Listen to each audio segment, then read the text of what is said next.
Del इन्स्पिरॉन N5110 हा लॅपटॉपचा motherboard आपल्याकडे आहे। हा बोर्ड शॉर्ट आहे, टोटली शॉर्ट। शॉर्टिंगचा प्रॉब्लेम काय आहे, कसा आहे आणि तो कसा सॉल्व करायचा, याच्यामध्ये प्रायमरी शॉर्टिंग आहे ते आपण आता बघणार आहोत। याच्यामध्ये सर्वात पहिलं बघा, हा ॲडॅप्टरचा लाईट आहे। लावल्या हे ॲडॅप्टरचा लाईट जो आहे तो शॉर्ट होणार तेव्हा कट होणार।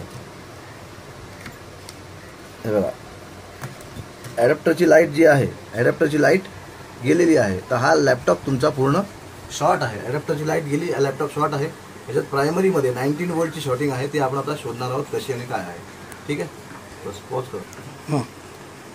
सर्वात पहिले ह्या बोर्डसाठी एक डॉटर कार्ड वेगळं दिलेलं आहे। पॉवर सप्लायसाठी एक डॉटर कार्ड आहे।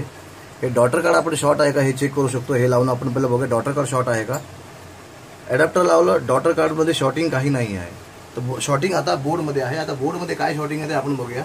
ॲडॅप्टर ह्याला लावल्यावरती ह्याची लाईट ॲडॅप्टरची जी कट झालेली नाही आहे, ज्याच्यामुळे जे प्रोटेक्शन सिस्टममुळे लाईट कट होते आणि ॲडॅप्टर शॉर्ट असेल तर बंद होते, ते आता डॉटर कार्डमध्ये लावल्यामुळे झालेलं नाही आहे। त्यामुळे आपण आता पुढे मदरबोर्डमध्ये प्रॉब्लेम आहे हे आपण कन्फर्म केलेलं आहे।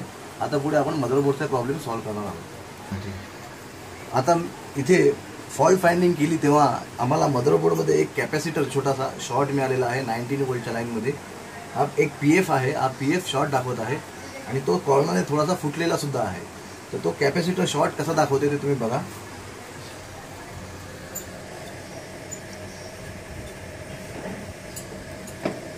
हा कॅपॅसिटर बघा, इथे लावलेला मल्टीमीटरमध्ये बघा पूर्ण शॉर्ट दाखवत आहे।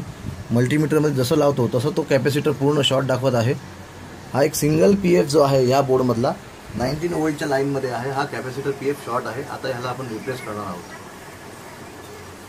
मगाशी आपण बघितलं बोर्डमध्ये शॉर्टिंग होती, तो एक कॅपॅसिटर इथला शॉर्ट होता 19 वोल्टच्या सर्किटचा। तो कॅपॅसिटर शॉर्टिंगचं आपण इथे आता बघाल, मल्टीमीटरमध्ये आपण बघाल तर कॅपॅसिटर शॉर्टिंग दाखवत नाही आहे। बघा तिकडे मल्टीमीटरमध्ये बघ, पहिला शॉर्ट होता तो आता शॉर्ट दाखवत नाही आहे। इकडची शॉर्टिंग गेलेली आहे। इथे आपण 19 वोल्टचा सेम कॅपॅसिटर टाकून पुढे चेक करणार आहोत। हा कॅपॅसिटर इथे बघा, हा कॅपॅसिटर जो आहे तुमचा हा शॉर्ट आहे। इथे साईडला कॉर्नर तुला तुटलेला आहे कॅपॅसिटरचा, असे फुटून जातात एका कॉर्नरमध्ये, तो क्रॅक। डॉटर कार्ड आपण आता लावलेला आहे, कॅपॅसिटर शॉर्ट काढलेला आहे, त्या जागी दुसरा कॅपॅसिटर आपण टाकलेला आहे।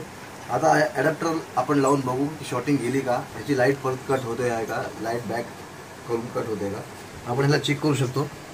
जसं आपण ह्याला ॲडॅप्टर लावलं, आता बघा तुम्ही लाईट स्टेबल आहे, ह्याच्या आतली शॉर्टिंग गेलेली आहे। आता आपण या मदरबोर्डला पूर्ण लॅपटॉपमध्ये असेंबल करून डिस्प्ले येतो का बघूया। आता आपण बोर्ड फिट केलेला आहे ॲडॅप्टर ह्याच्या लावून। आता ॲडॅप्टर लावून आपण पहिला चेक करूया। ॲडॅप्टर आपण लावलेला आहे, ॲडॅप्टरची लाईट स्टेबल आहे, ॲडॅप्टरची लाईट कट होत नाही आहे। आपण यांना ऑन करून बघूया। लॅपटॉप ऑन केलेला आहे, लॅपटॉप ऑन झालेला आहे, डिस्प्ले सुद्धा आलेला आहे। केस स्टडी कंप्लीट।